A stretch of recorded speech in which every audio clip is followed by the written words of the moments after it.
মৃত্যু যে আসবে, এই মৃত্যুটা আসবে কেমন করে, মালাকুল মউত আমাদের রূহটা কবজ করবে কেমনে, এখানে দুইটা ভাগ হবে। এক, নামাজি বান্দার মরণ, দুই হচ্ছে বেনামাজি বান্দার মরণ। এটা হচ্ছে প্রথম অংশ আমার ওয়াজের। সেকেন্ড চ্যাপ্টার হচ্ছে আজীবন শুনেছি কবর কবর কবর কবর কবর, লাইফ অফ গ্রেভ, কবরের জীবন। আজকে আমরা জানবো কবরে লাশটা দাফন হওয়ার পরে কবরের প্রথম রাতটা আমাদের কেমন হবে, ফেরেশতা এসে কি করবে, এটা আমরা সেকেন্ড পার্টে জানব। এবং সর্বশেষ আমরা আরো তিনটি বিষয়কে হাইলাইট করব কোরআন থেকে, হাদিস থেকে, উইথ রেফারেন্স, দলিল দিয়ে। এক, আফটার ডেথ, মৃত্যুর পরে আমরা সবাই জানি দেয়ার ইজ অ্যানাদার লাইফ, আর একটা জীবন আছে। তো মৃত্যুর পরে আল্লাহ তাআলা সবাইকে আবার জীবিত করবেন কেমন করে, এটা আমরা জানব। সেকেন্ডলি আমরা জানব, আজীবন শুনেছি কিয়ামত কিয়ামত কিয়ামত, সেকেন্ড চ্যাপ্টারে আমরা জানবো এই কিয়ামতটা শুরু হবে কেমন, হিসাব দিবসের হিসাব আল্লাহ নিবেন কেমন করে, এটা আমরা জানবো। এন্ড সর্বশেষ, ফাইনাল এন্ড লাস্ট, আমরা জানবো কিয়ামতের হিসাব দিবসের পরে there will be two categories of people, দুইটা দল হবে। এক হচ্ছে বামপন্থী, আর এক হচ্ছে ডানপন্থী। আজকের ওয়াজে ডানপন্থী সাথে বামপন্থীরা ভালো, কারণ আপনারা কথা বলছেন না আমার সঙ্গে, এবার থেকে আর মিস দিবেন না। আপনারা আমার কলিজা, আপনারা আমার ভালোবাসার জায়গা। বলেন তো হিসাব দিবসের পরে কয়টা দল হবে? আবার বলেন সবাই, কয়টা? এক হচ্ছে বামপন্থী, আর এক হচ্ছে ডানপন্থী। ডানপন্থী হচ্ছে জান্নাতীরা, বামপন্থী হচ্ছে জাহান্নামীরা। আজকে আমরা জানবো মানুষ জান্নাতে যাবে কেন আর জাহান্নামে যাবে কেন। এই হচ্ছে মোট 5টা ভূমিকা। এবার সবাই, যদি আপনারা আমাকে ভালোবেসে থাকেন তবে এটা আমার আবদার, 5টা সেকেন্ডের জন্য সবাই চোখটা বন্ধ করে ফেলেন। সবাই এবার চোখ যদি বন্ধ হয়ে যায়, মাথাটা, যারা বসে আছেন বামে, যারা ডানে, যারা সামনে, পুট ইউর হেড ডাউন। সবাই মাথাটা একটু নিচু করেন। সবাই, আমি যা বলি কান দিয়ে নয়, দিল দিয়ে শোনেন। চোখ বন্ধ, মাথা নিচে। আমি কাউকে দেখতে পাচ্ছি না, আমার চোখটা বন্ধ আছে। সবাইকে আমি বলবো, just for 5 seconds think about your death. আপনি আপনার মৃত্যু নিয়ে ভাবেন। আপনি ভাবেন যে আগামীকাল ফজরের নামাজের পরে আপনার জানাজা অনুষ্ঠিত হচ্ছে, আগামীকাল থেকে আপনার কবরের জীবনটা শুরু হয়ে গেছে। Just think like this for 5 seconds। 5টা সেকেন্ডের জন্য মৃত্যুকে নিয়ে একটু স্মরণ করেন। আমি গুনছি 1 থেকে 5। 1, 2, 3, 4, 5। কলিজার টুকরা যশোরের ভাইরা, চোখ খুলেন, মাথা উঁচু করেন। কলিজার ভাইরা, আপনারা আমার প্রাণপ্রিয় ভাইরা, এবার আমার চোখে চোখ রাখেন। দেখেন, পরকালের জীবনটা শুরু হবে মৃত্যুর মাধ্যমে। and there are 2 kinds of death. মৃত্যু হচ্ছে 2 প্রকার। Number 1, the death of people those who perform the salah, এক হচ্ছে নামাজি বান্দার মরণ। নাম্বার 2 হচ্ছে the death of people those who do not perform the salah, second হচ্ছে বেনামাজি বান্দার মরণ। নামাজি বান্দার মরণ কত সুন্দর হবে, আমি হাদিস থেকে শুরু করছি। আল্লাহর হাবিব বলেছেন, নামাজি বান্দার সামনে যখন মালাকুল মউত আসবে, তার দেহের গায়ের রং হবে সাদা ধবধবে ফর্সা। তার গায়ে থাকবে বিশাল লম্বা একটা সাদা জুব্বা, দেখতে হবে তাগড়া যুবক। তার মুখে থাকবে লম্বা লম্বা চাপদাড়ি। He will be look like a very young and smart handsome person. দেখতে অসাধারণ চেহারা হবে তার। নামাজি বান্দার সামনে দাঁড়িয়ে যাবে। আব্বাজান, ও ভাইয়ের কথা কি বোঝা যায় নাকি যায় না? দাঁড়িয়ে যাবে। নামাজি বান্দা, এটা কিন্তু বেনামাজি না, নামাজি বান্দা। দাঁড়িয়ে কি বলবে দেখেন, হে নামাজি বান্দা, ইয়া আইয়াতুহান নাফসুল মুতমাইন্না উখরুজি ইলা মাগফিরাতিল্লাহি ওয়া রিজওয়ানে। এই নামাজি বান্দা, আসো, বের হও, বের হও। কোথায় যাব আমি? কোথায় নিয়ে যাবেন আমাকে?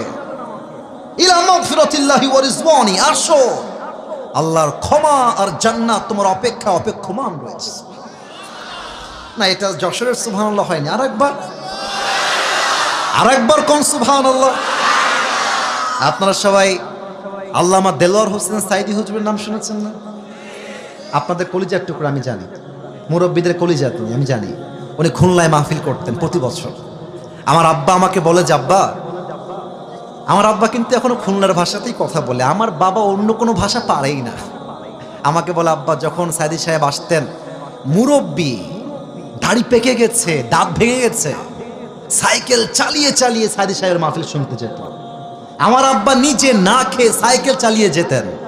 কাকে বলে কোরআন, কাকে বলে ভালোবাসা, এটা সর্বপ্রথম আমরা আল্লামা দেলোয়ার হোসেন সাইদি হুজুর থেকে শিখেছি যুবক ভাইরা। উনি একটা কথা বলতেন যে তোমরা যদি অল্প কথায় বেশি ব্যবসা করতে চাও, অলওয়েজ খালি কইবা সুবহানাল্লাহ, আলহামদুলিল্লাহ, লা ইলাহা ইল্লাল্লাহ, আল্লাহু আকবার। যে যত জিকির করবে জান্নাতে তার জন্য বিশাল লম্বা লম্বা গাছ তৈরি হয়ে যাবে, বিশাল লম্বা প্রাসাদ তৈরি হয়ে যাবে। সুবহানাল্লাহ। এই যে আপনার 2টা গাছের মালিক হয়ে গেলেন, আরেকবার পড়েন। 3টা গাছের মালিক হলেন, আরেকবার পড়েন সুবহানাল্লাহ। ইলা মাগফিরাতিল্লাহি ওয়া রিজওয়ানি, আসো, আল্লাহর জান্নাতের দিকে আসো, রূহটা বের হবে। আচ্ছা, আরেকটা হাদিস বলতে ভুলে গেছি। আমার হাতে এটা কি? জোরে ক্ষতি হবে, এটার নাম কি? টিস্যু। একটু দেখেন তো, এইটা ডানের ভাইয়ারা, বামের ভাইয়ারা, আমার আব্বা চানরা, এটা কি গোল না চারকোনা? চারকোনা। আল্লাহর হাবিব বলেছেন, নামাজি বান্দার রূহকে কবজ করবার জন্য আল্লাহ তাআলা, সে কি সম্মান রে ভাই, নামাজি বান্দার রূহকে কবজ করবার জন্য আল্লাহ তাআলা কাফাম মিন নাকফানিল জান্নাহ ওয়া হানুত মিন হানুতিল জান্নাহ, জান্নাত থেকে একটা লাল রেশমি রুমালের চাদর নামাজি বান্দার রূহকে কবজ করে নিয়ে আসার জন্য জান্নাত থেকে আল্লাহ হাদিয়া হিসেবে পাঠিয়ে দিবে। এটা হচ্ছে নামাজি বান্দার মরণ।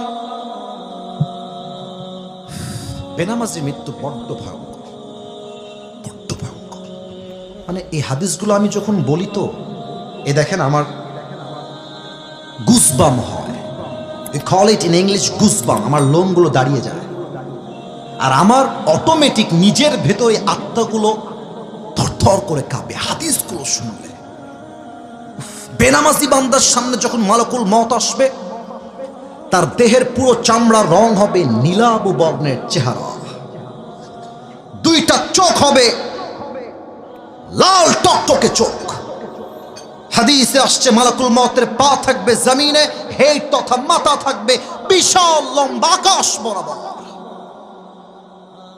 বেনামাজি বান্দা যখন মালাকুল মওতের চেহারা প্রথমবার দেখবে, মালাকুল মওতের ভয়ঙ্কর চেহারা দেখার সঙ্গে সঙ্গে তার দেহের মধ্যে একটা কম্পন তৈরি হয়ে যাবে, থর থর থর থর থর থর করে কাঁপবে। আর মালাকুল মওত বেনামাজি যুবক, বেনামাজি মুরব্বী, বেনামাজি যুবক তার দিকে তাকিয়ে একটা ধমক দিবে। হাদিসে সে ধমকটাও আসছে, ইয়া আইয়াতুহান নাফসুল খাবিথা উখরুজি ইলা গাযাবিল্লাহ, এই বেনামাজি বের হয়ে আয়, আল্লাহর গজবের দিকে, জাহান্নামের দিকে বের হয়ে আয়। একটা ধমক খেয়ে বেনামাজি বান্দার রূহটা ভেতর থেকে চিড়ে ফেরে ডান দিকে বের হয়ে যাবে। একবার ডান দিকে দৌড় দিবে, আরেকবার বাম দিকে দৌড় দেবে, আরেকবার মালাকুল মওতকে দেখে পেছনের দিকে দৌড়ে পালিয়ে যাবে। যশোরের ভাইরা, আমার বাম হাত দেখেন, look at my left hand, বাম হাত দেখেন। আমি হাদিসটা আপনাকে প্র্যাকটিক্যালি বোঝাচ্ছি, সেই দৃশ্যটা কেমন হবে সেই দিন বেনামাজির জন্য। মালাকুল মওত যখন দেখবে রূহটা আমার হাতে আসছে না, একবার বামে যায়, একবার ডানে যায়, একবার ব্যাক সাইডে পালিয়ে যায়, ঠিক সেই মুহূর্তে মালাকুল মওত তার বাম হাতটা জাস্ট লাইক দিস পজিশন বাম দিকে নিবে, আর পেছন থেকে মালাকুল মওত তার সমস্ত শক্তিকে এক করে বেনামাজি রূহের দিকে একটা থাবা দেবে।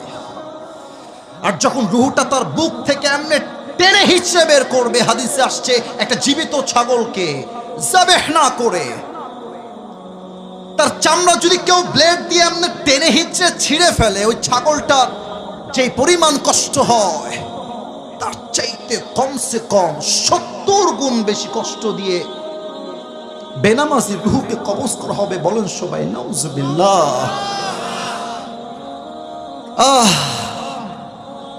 70 গুণ বেশি কষ্ট। রূহ যখন কবজ হয়ে যাবে, লাশটা মাটিতে দেহটা পড়ে থাকবে, বাস মৃত্যু শেষ। মসজিদে মাইকে এলান হয়ে যাবে, অমুক এলাকার মুরব্বী, অমুকের বাবা, অমুকের দাদা আর নাই, অমুকের আপন ভাই আর নাই, অমুকের মার নাই, বাস কবরের জীবনটা শুরু। এবার একটা প্রশ্ন করব সবাইকে, মেবি 95% আপ, 95%-এরও বেশি মানুষ উত্তরটা ভুল দিতে পারেন। সো প্লিজ আমি চাই এটা কমে আসুক, আমি চাই 100-তে 100% সঠিক উত্তর আসুক। আলেম ওলামা যারা আছেন তারা বাদ দিয়ে উত্তর দিবেন, তারা তো অবশ্যই আমার চাইতে বেশি জানেন। খুব ভেবে উত্তর দেন তো দেখি, কবরে মোট প্রশ্ন হবে কয়টা? 4টা। মাশাআল্লাহ। কবরে মোট প্রশ্ন 3টা নয়, কবরে মোট প্রশ্ন হবে আমার আঙ্গুল দেখে বলেন সবাই কয়টা? এত আস্তে আমার মন ভরবে না, সবাই বলেন কয়টা? আমি প্রশ্নগুলো সবাইকে করব, আপনারা জাস্ট আমাকে দিল থেকে আওয়াজ দিয়ে উত্তর দিবেন। প্রথম প্রশ্ন, কবরের প্রথম রাত, প্রথম মুহূর্ত শুরু। মালাকুল মউত রূহ কবজ করার পরে যখন আপনার লাশ কবরে দাফন হবে, 2 জন ফেরেশতা আসবে। এসেই প্রথম প্রশ্ন, মার রব্বুক, আপনাদের রবকে? আবার বলেন, আমাদের সবার রবকে? আল্লাহ আমার রব। বলেন না, আল্লাহ আমার রব। দমে দমে তনু মনে তারি অনুভব, তোমার দুনিয়াতে আমি যেদিকে তাকাই, অথই নিয়ামতে ডুবে আছি সবাই। পাখপাখালির কণ্ঠে শুনি তসবি কল রব, তসবি কল রব। আল্লাহ আমার রব, এই রবি আমার সব। দমে দমে তনু মনে তারি অনুভব, রবকে? 2 নম্বর প্রশ্ন, ওমান নবিয়্যুক আতারিফু হাযার রাজুল, তুমি কি এই মানুষটাকে চেনো? সবাই কিন্তু উত্তর করতে পারবে না। একটা প্রশ্ন করি, এটা আমার মুখে কি? এটার জন্য দেখতে প্রবলেম, তাই হটিয়েছে। এটার নাম কি? আচ্ছা, আপনারা আমাকে যতটুকু দেখলেন দাড়িতে, অনেকে দেখতে পাচ্ছেন ডানে বামে, সামনে কয়েকজন বাদ দিয়ে, বলেন তো আমাকে দাড়িতে আনস্মার্ট লাগতেছে না স্মার্ট লাগতেছে? ওরে ভাই কতই হবে, আনস্মার্ট না স্মার্ট? অনেক মায়েরা এসেছেন আমি দেখলাম, বোনেরাও আসছেন। আই এম সো সরি, আমি শুনলাম যে অনেক বেশি আসছে। অনেক মেয়ে দেখবেন যে দাড়ি দেখলে একটু চুলকায়, একটু চুলকায়, বলে যে আমার দাড়িগুলো পছন্দ হয়।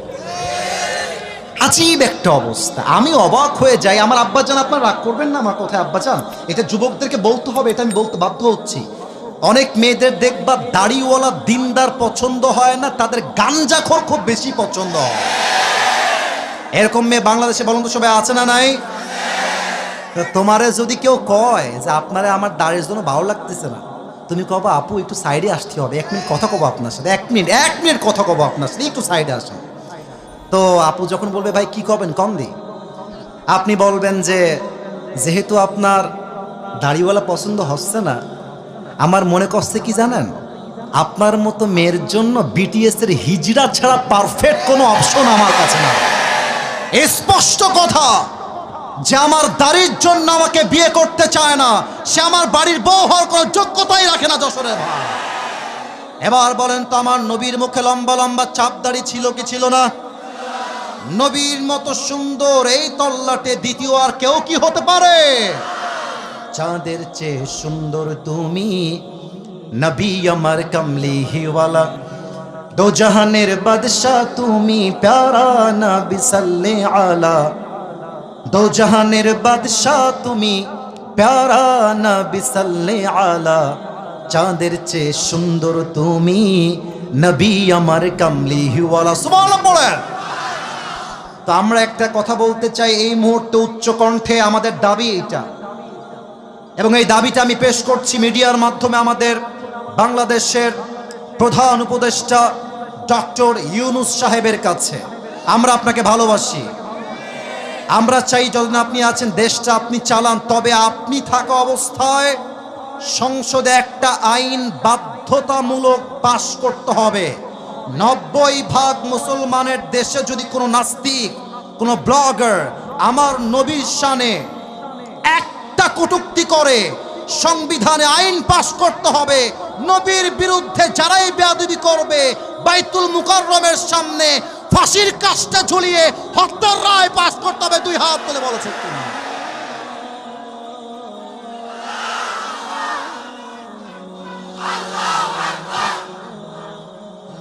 শাপলা চত্বরের ইতিহাস ভুলে গেলে চলবে না। স্বৈরাচারী হাসিনা হাজার হাজার আলেমদের তাজা রক্ত ধরেছে শাপলা চত্বরের মাটিতে। আমরা সেই ইতিহাস ভুলে যাই নাই, আমরা শহীদ আবু সাঈদকে ভুলে যাই নাই, আমরা শহীদ মুগ্ধকে ভুলে যাই নাই। যদি আগামীতে আমার এই বাংলার মাতৃভূমি দখল করবার জন্য ভারত থেকে কোনো পায়তারা করা হয়, সেই পায়তারাকে আমরা ভেঙে গুড়িয়ে দিব। কিছু সাংবাদিক আছে, বাংলাদেশ আর থাকবে না। চিনতে পারছো তোমরা সবাই? নাম বলতে হবে না, নাম বলতে হবে, নাম বললে মানে মুখটা নাপাক হয়ে যাবে। এই বেটাকে দেখলে আমার হকার তো সম্মান হয়ে যায়। একে দেখলে মনে হয় ঢাকার গুলিস্তানে আন্ডার প্যান্ট জাইঙ্গা বিক্রি করলে বেশি মানাবে যুবক ভাই। বেটা, বাংলাদেশ তোমার বাপের কেনা মাটি নাকি? যদি তোমার নিতে হয় চট্টগ্রাম আর ফেনী, আসতে হবে, আসতে হবে। আসো আসো আসো আসো, খেলা হবে। আর ভারতের এই সমস্ত কুলাঙ্গার সাংবাদিকদেরকে সাইজ করবার জন্য আমার কোনো জেলার প্রয়োজন নাই। আমার যশোরের ধামাল যুবকরা একাই আরাফ হয়ে যাবে, একাই আরাফ হয়ে যাবে।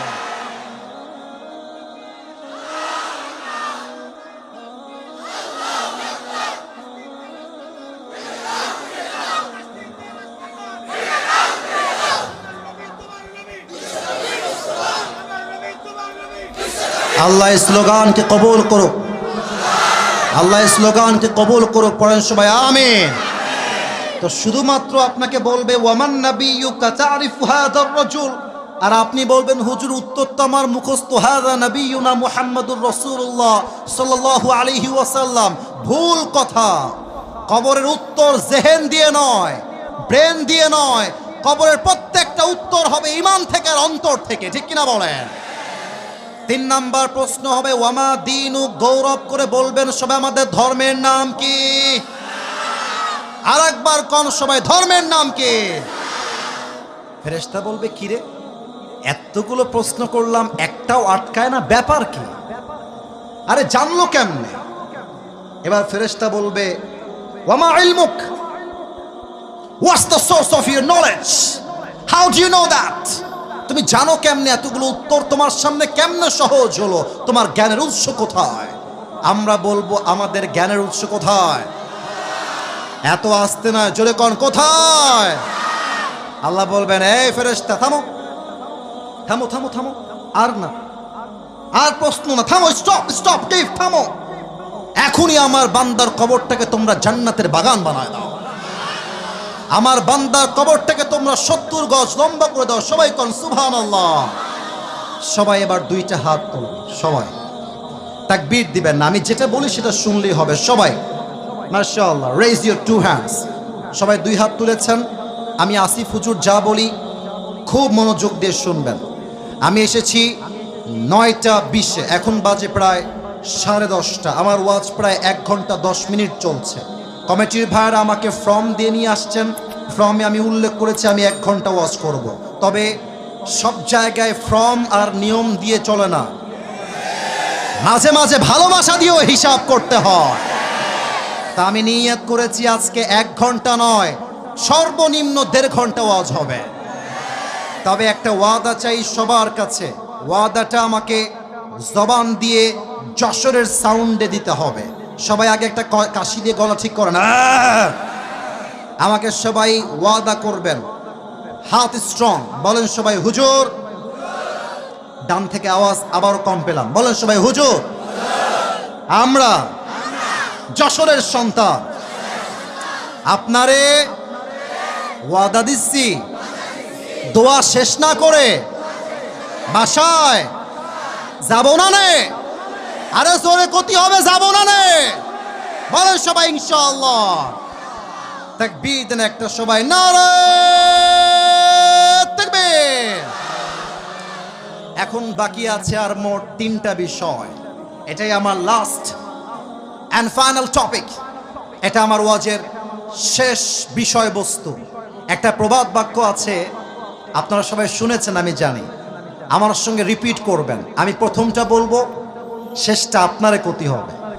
শেষ ভালো যার, মাশাআল্লাহ মাশাআল্লাহ, আবার কম দেহি। শেষ ভালো যার। আমরা শেষটা ভালোবাসতে চাই এবং শেষটা আমরা দেখাতে চাই। যশোরের সন্তান ওয়াজ মাহফিলে কোনো বক্তার চেহারা দেখার জন্য আসে না, তারা একমাত্র আল্লাহর জন্য মাহফিলে অ্যাটেন্ড করতে চায়। 3টা বিষয়। নাম্বার 1, আপনি যেই দিন ইন্তেকাল করবেন, আপনার লাশ যখন কবরে রাখা হবে, ফেরেশতার মাধ্যমে আল্লাহ রাব্বুল আলামিন সবাইকে একদিন জীবিত করবেন। কেমন করে বোঝার চেষ্টা করেন, একটু দেখেন তো আমার হাতের দিকে।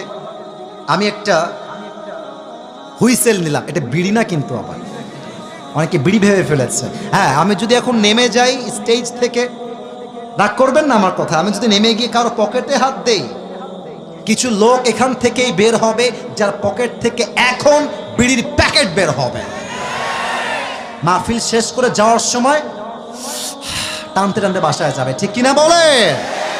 আচ্ছা, এটা কোনো বিড়ি না, এটা হচ্ছে একটা ট্রাম্পি, হুইসেল, বাঁশি। এখন যে আমরা ওয়াজ করছি যশোরের এই মাহফিলে, ঠিক এই মুহূর্তে 10টা বাজে 30। এই যে তোমরা আবার শুরু করলো আমার ভালোবাসার বাহিরে গিয়ে। চুপচাপ, বিয়ে হবে না কিন্তু, বসো বস বস বস। আচ্ছা, না মজা করলাম, জাস্ট প্রিয় ভাইরা, মজা করে ওয়াজের মূল বিষয় হারানো যাবে না। এটা হচ্ছে বাঁশি বা হুইসেল। ঠিক এই মুহূর্তে, আজকে কি বার গো?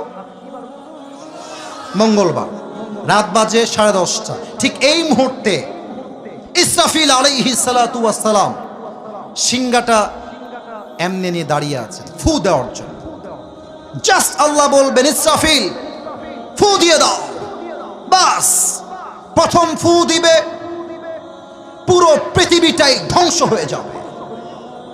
সেকেন্ড ফু দিবে, সমস্ত মানুষ, ফেরেশতা, জিন মরে শেষ হয়ে যাবে।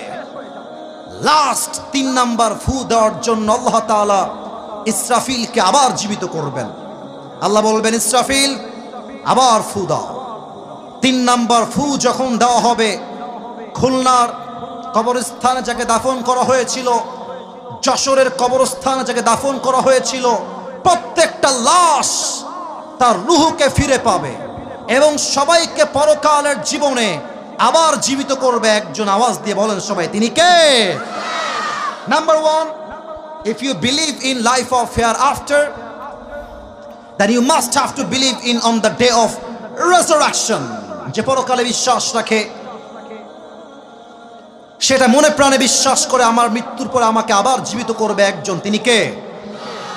কাফেররা কিন্তু এটা বিশ্বাস করে না। কাফেররা কি বলে দেখেন? আচ্ছা, আপনারা যেখানে বসে আছেন, এটা কি ইট না মাটি? মাশাআল্লাহ, উত্তরটা খুব ভালো পেয়েছি। ইট না মাটি? কাফেররা বলে, আস্তাগফিরুল্লাহ, আগেই বলেন সবাই নাউজুবিল্লাহ। কাফেররা বলে, এই মুহাম্মদ, আস্তাগফিরুল্লাহ, নাউজুবিল্লাহ, এই মুহাম্মদ, তোর রব যে বলে আবার আমাদেরকে জীবিত করবে, আমার বাপ তো এই মাটির নিচে দাফন হয়ে আছে, জীবিত হয় না কেন, ফিরে আসে না কেন? যদি পরকাল সত্য হয়, তাহলে আমার বাপ ফিরে আসে না কেন? কেমনে সম্ভব যে আল্লাহ আবার আমাদেরকে জীবিত করবেন আবার এক পরকালের জীবনে? আল্লাহ জবাব দিচ্ছেন। আল্লাহ বলছে, বান্দা শোনো, আনতুম আশাদ্দু খালকান আমিস সামাউ বানাহা, এইটা আমার উপরে সামিয়ানা, এর বিশাল উপরে ওইটার নাম কি?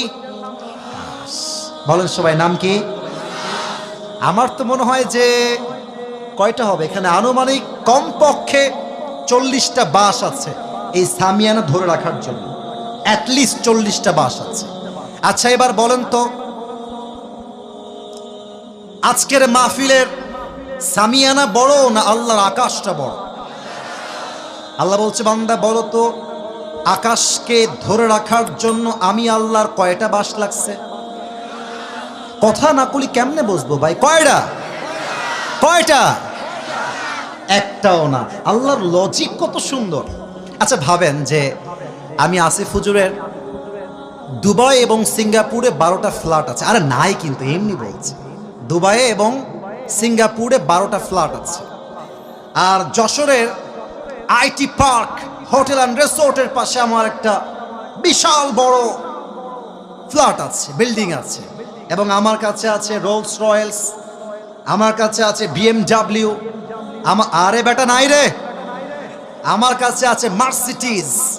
এখন আমি ওয়াজ করতে আসছি যশোরের মাহফিলে, তো ওই ডান পাশ থেকে একজন যুবক বলতেছে, হুজুর চাইলে একখান সাইকেল কিনতে পারবে না?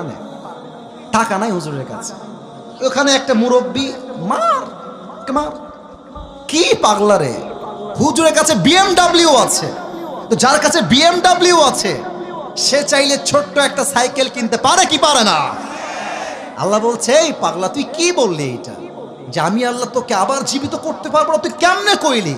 এ বিশাল আকাশ আমি আল্লাহ কোনো খুঁটিবিহীন দাঁড় করিয়ে রেখেছি, কোনো খুঁটির প্রয়োজন নাই।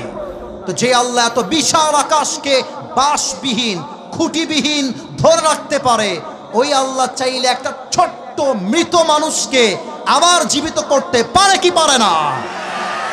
You have to believe in on the day of resurrection. মৃত্যুর পরের জীবনটাই is not the end of your life. You will have to alive again.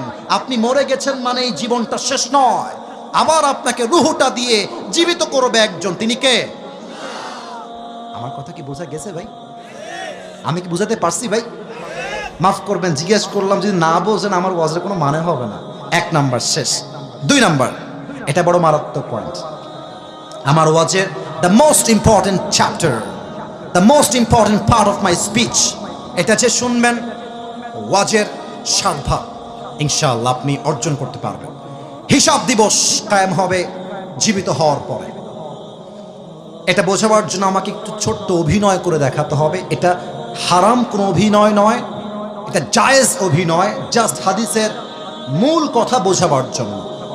আমার 2 হাত দেখেন, হাত তুলতে হবে না, 2 হাত দেখেন, দেখা যায়? কথা করতে হবে, দেখা যায়? কিয়ামতের হিসাব দিবসে আল্লাহ তাআলা বলবেন, আচ্ছা আমি আমাকে দিয়ে এক্সাম্পল দিই। আল্লাহ বলবে, এই আসিফ হুজুরের আমল নামা ওজন দাও। ওজন দেওয়া হবে। আমি আয়াতটা একটু পরে বলবো, আগে একটা ব্যাখ্যা দিয়ে নেই। 2টা আমল নামা, ডান আমল বাম আমল। আল্লাহ বলবে ওজন দাও, 2টা এমনি ওজন দেওয়া হবে। খুব খেয়াল করবেন যশোরের ভার, খুব খেয়াল। যদি ডান আমলটা বাম আমলের চাইতে জাস্ট আ লিটল বিট, একদম জাস্ট 1%, ডান আমলটা যদি একটু উঠে যায়, আল্লাহ বলবেন ফাহুয়া ফি আইশাতির রাদিয়া, যাও আমার বান্দার আমলনামা 1 চুল পরিমাণ ভারী হয়ে গিয়েছে, আমার বান্দাকে জান্নাতের ফয়সালা করে দাও। এটা আমি বানাই বলি না, এটা কোরআনে আছে। ফাম্মা মান থাকুলাত মাওয়াজিনুহু ফাহুয়া ফি আইশাতির রাদিয়া। এবার আসেন ছোট্ট একটা হাদিস বলবো, যে হাদিসটা আমি শুনেছিলাম পাকিস্তানের একজন টপ ফেমাস স্কলার, আপনারা সবাই চিনেন তাকে, তার নাম হলো মাওলানা তারিক জামিল। চিনেন না আপনারা ভাই? আরে এখানে তো অনেক কমই আলেম ছাত্র ভাইরা দেখতে পাচ্ছি, আমরা সবাই চিনি তাকে। দেখবেন যে উনি আবার, আমরা তো ভাই, আমি নিজে, আমার অনেক কোটি আছে, আমার টুপি দেখলে আপনি উল্টাই পড়বেন। আমার টুপির একটা আলাদা বাক্সই আছে। আমাদের শো অফ বেশি, আমলে আমরা কম। কিন্তু তারিক জামিল আমাদের মতো সস্তা ব্যক্তিত্বের মানুষ নয়।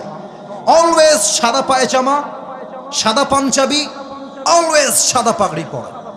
সেই দিন আমি ছোট্ট একটা ওয়াজ আমার সামনে ইউটিউবে আসলো, ওনার ওয়াজের থাম্বনেইল ছিল এরকম, কিয়ামত কে দিন বান্দা কা হিসাব कैसे होगा, কিয়ামতের দিন বান্দার হিসাব কেমনে হবে। ইসরে, যে মারাত্মক হাদিসের ঘটনা তিনি বললেন, এটা আমার কলিজায় গিয়ে আঘাত করেছে। ওনার ভাষা যেহেতু উর্দু, আমি জাস্ট ওনার থেকে নিয়ে বলছি, আশা রাখবো প্রত্যেকটা যুবক এবং মুরব্বী এবং মায়েদের জন্য, বোনদের জন্য এটা অনেক বেশি মোটিভেশন হয়ে কাজ করবে। কিয়ামতের দিন আল্লাহ রাব্বুল আলামিন বলবে, আমার অমুক বান্দার আমলনামা ওজন দাও। যখন দুইটা আমলনামা ওজন দেওয়া হবে, আল্লাহ দেখবে যে ये दोनों আমল বরাবর, দুইটা সমান সমান। এবার একটু, আপনারা তো সবাই চালাক মানুষ, আমার চেয়ে ভালো মানুষ, আপনারা বোঝেন ভালো। আমার কম দেহি ভাই, বান্দার আমলনামা 100-র মধ্যে লাগে 51 জান্নাতে যাওয়ার জন্য। তো এই বান্দার আমলনামা দুইটা 50-50। এই কালো পাঞ্জাবি, এই কালো পাঞ্জাবি, এই কি ভাবছো? চোখ ওদিকে নাই ভাবছো? তোমার দেখতেছি আমি ভাই, তোমার বসতে হবে, দোয়া করে তোমার যাবা বাসায়, দোয়া করে, তাছাড়া যাওয়া যাবে না। চুপচাপ বলেন তো এবার, জান্নাতে যাওয়ার জন্য বান্দার আমল লাগে আর মোট কয়টা? একটা, কারণ দুইটা 50-50। তো ওই যুবকটা বলবে, अरे टेंशन की कोई बात नहीं है, मेरे बाप यहाँ पर है, मैं अपनी बाप से कहूंगा कि अब्बा मुझे बस एक अमल की जरूरत है, तुम मुझे एक अमल दे दो, मैं कन्फर्म जन्नती हो जाऊंगा। अब्बा रे, একটা আমল তুমি দিলেই তোমার ছেলে আজকে জান্নাতি হয়ে যাবে, একটা আমল আমাকে দাও। যুবকটা বাবার কাছে আসে, আব্বা একটা আমল লাগবে। আব্বা বলবে, কে কে তোমার আব্বা? কে তুমি? कौन हो तुम, कहां से आए हो? उखरुज, বের হয়ে যাও। যুবকটা দুই হাত জোড় করে, আব্বা मैं तुम्हारी बेटा हूं, तुम मुझे याद नहीं कर सकते, তুমি কি আমাকে চিনতে পারছো না আব্বা? আব্বা বলবে, অবাক করা একটা কথা, আব্বা বলবে, मेरा तो बीवी नहीं था, लड़का कहां से आएगा? আরে আমার তো দুনিয়াতে বউ ছিল না, সন্তান আসবে কই থেকে? বের হও। চুপ করে বের হয়ে আসবে। মাওলানা তারিক জামিল বললেন, এবার যুবকটা মায়ের কাছে যাবে, মাকে গিয়ে বলবে, মা आज मेरी बाप ने मुझे पहचानने से इनकार कर दिया है, আমার আব্বা আজকে আমার পরিচয় দেয় নাই মা, জাস্ট একটা আমলের জন্য মা, लेकिन मुझे यकीन है तुम मेरी माँ हो, तुम मुझे एक আমল जरूर दोगे, এটা আমার বিশ্বাস মা, যে তোমার কাছে আমি তোমার কলিজার টুকরা একটাই ছেলে, তুমি আমাকে খালি হাতে ফিরাই দিবা না মা। আম্মা मुझे बस एक আমল दे दो, আমার একটা আমল আমাকে দাও মা। মা বলবে, कौन है तुम्हारी माँ, निकल जाओ यहां से, मैं तुम्हारी माँ नहीं हूं, বের হও। মা তাকে ঘাট ধাক্কা দিয়ে বের করে দিবে। বাবা মা, ইয়াউমা ইয়াফিরুল মারউ মিন আখি ওয়া উম্মিহি ওয়া আবিহি, সন্তান তার বাপকে চিনবে না, বাপ তার সন্তানকে চিনবে না, ভাই তার ভাইকে চিনবে না, বড় মারাত্মক হবে সেই দিনটা। তারিক জামিল বললেন, ওই যুবক যখন দেখবে बाप ने मुझे एक अमल नहीं दिया, मेरी भाई ने मुझे एक अमल नहीं दिया, मेरी माँ ने भी मुझे एक अमल नहीं दिया, तो परेशान हो जाएगा, হতাশ হয়ে যাবে। তো উনি অভিনয় করে বোঝালেন, যদিও এটা আমি বোঝাইতে পারবো না, আমার কাছে ওই স্পেসটা নাই, ডান হাঁটু আর বাম হাঁটু যুবকটা উঠাবে, উঠিয়ে এই বুক বরাবর নিয়ে আসবে। আর দেখেন, এবার দেখেন, এই দুইটা হাত এমনি দিবে, জাস্ট লাইক এ বেবি, শিশুর মতো চুপ করে কান্না করবে, মুখ ঢেকে লজ্জায়। যখন সে কান্না করছে, হঠাৎ করে একজন যুবক আসবে তার কাছে, এসে বলবে, আরে ভাই तुम रो क्यों रहे हो, तुम्हारी आंखों में आंसू क्यों है, मुझे बताओ, हो सकता है कि मैं तुम्हारी मदद कर भी सकता हूं। আরে ভাই আমারে বলো তোমার কি লাগবে, হতে পারে আমি তোমার জন্য সহযোগিতার হাত বাড়াতেও পারি। যুবকটা চোখ তুলবে, ধমক দিবে, এই আরে জানতো এখান থেকে, कौन है आप, मेरी बाप ने मुझे आज एक अमल नहीं दिया, आप कौन होते हैं मेरी मददगार, निकल जाए यहां से, বের হন আপনি, আপনার দ্বারা আমার দুই পয়সাও লাভ হবে না। আরে ভাই बताइए तो सही कि आपको क्या चाहिए, কি লাগবে বলেন না আপনি আমাকে।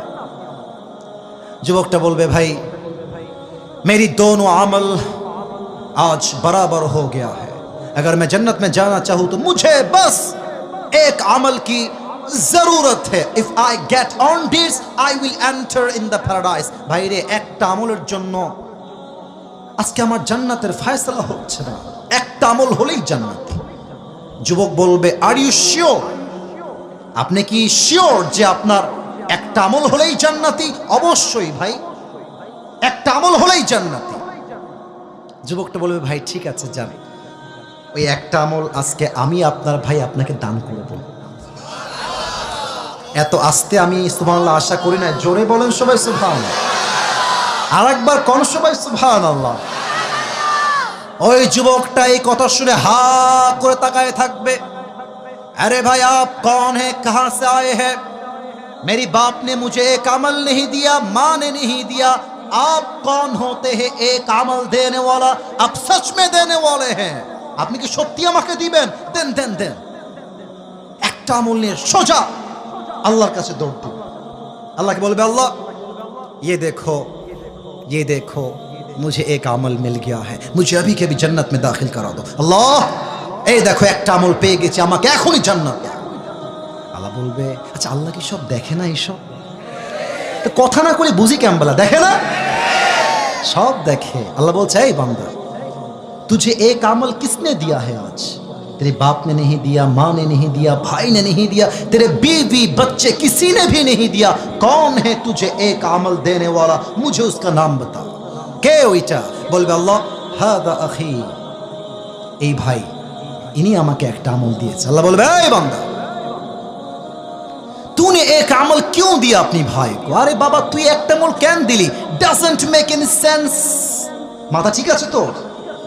বাপ দেয়নি, ভাই দেয়নি, বউ দেয়নি, তুই কেন দিলি বান্দা? আমারে বল তো তুই কেন দিলি? অবাক করা উত্তর দিবে সেই যুবকটা। तारिक जमील बोललेन, ওই যুবকটা ডাক দিয়ে বলবে, अल्लाह मैं तुम्हें क्या बताऊं, मेरे पास अमल बस एक ही है। अगर ये है तो भी मैं जहन्नमी हूं, और अगर नहीं है तो भी मैं जहन्नमी हूं। আল্লাহ এই আমল একটা আমার কাছেই আছে, একটাই আছে, ও থাকলেও আমি জাহান্নামে যাবানি, না থাকলেও আমি জাহান্নামে যাবানি। তা আমি ভাবলাম যদি একটা আমল আমি আমার ভাইকে দান করে দেই, আমার ভাইয়ের আমলটা 51 হয়ে যাবে, আমার ভাই জান্নাতে যাবে। তা আমি আল্লাহ দয়া করে মায়া করে একটা আমল না রেখে আমার ভাইকেই দান করে দিয়েছি। আল্লাহ বলবে, ও अच्छा ये बात है, मतलब तुम मुझसे भी बड़ा मेहरबान होना चाहते हो। কিরে বান্দা, তোর দয়া এত বেড়ে গেল, তুই কি আমার চাইতে বেশি দয়াময় হয়ে গেলি? No, never. আমার মতো আনার রহমান, আনার রহিম, I am the most merciful, I am the most gracious, I am the most kindful Lord। मुझसे बड़ा मेहरबान और कोई नहीं हो सकता। आज तुझे एक अमल मिल गया है, 51 हो गया है, जा तू जन्नत में चले जा, लेकिन तू अकेले जन्नत में मत जाना। जिसने तुझे एक अमल दिया है, तू भी जन्नत में जा, अपनी भाई को साथ लेकर दोनों जन्नत में चले जा। আল্লাহ বলবে, বান্দা তোর দয়ার চাইতে আমি আল্লাহর দয়া আরো বিশাল আকাশ সমান। আজ তোর আমলনামা 51 হয়ে গিয়েছে, 51 হয়ে গিয়েছে, যা তুই জান্নাতে যা। তবে তুই একা জান্নাতে যাবি না, তোর যেই ভাই তোকে একটা আমল দান করেছে, তুইও জান্নাতে যা, তোর ভাইকে নিয়ে দুইজন জান্নাতে প্রবেশ কর, যা সুবহানাল্লাহ। কিয়ামতের দিবসে জান্নাতে যাওয়ার জন্য আমলনামা 100তে লাগবে 51। আর একটা বিষয় প্রশ্ন করব সবাইকে, কিয়ামতের দিবসে প্রথম হিসাব কি বিষয় হবে? Perfect, perfect, right. আবার বলবেন, কিয়ামতের দিবসের প্রথম হিসাব কি বিষয় হবে? আউয়ালু মা ইউহাসাবু বিহিল আবদু ইয়াউমাল কিয়ামাতি আস-সালাহ। কিয়ামতের দিবসে প্রথম প্রশ্ন হবে নামাজ। আর একটা প্রশ্ন, বলেন তো ইসলামের দ্বিতীয় খলিফার নাম কি? আচ্ছা আপনারা ভয় পাচ্ছেন কিসের জন্য? আমার ক্ষতি হবে। বলেন সবাই, ইসলামের দ্বিতীয় খলিফার নাম কি? ওমর ফারুক রাদিয়াল্লাহু তাআলা আনহু।